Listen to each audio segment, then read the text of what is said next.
ఒక రోజులో కోట్లాది మంది ఫోన్ల నుంచి ఇన్స్టాగ్రామ్, ఫేస్బుక్ మాయమైపోయాయి. రష్యా తన దేశం చుట్టూ డిజిటల్ ఇనుపగోడను కట్టేసింది.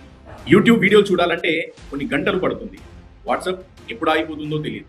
అసలు రష్యాలో ఏం జరుగుతుంది? కేవలం యాప్స్ పనిచేయడం లేదు అని అనుకుంటే పొరపాటే.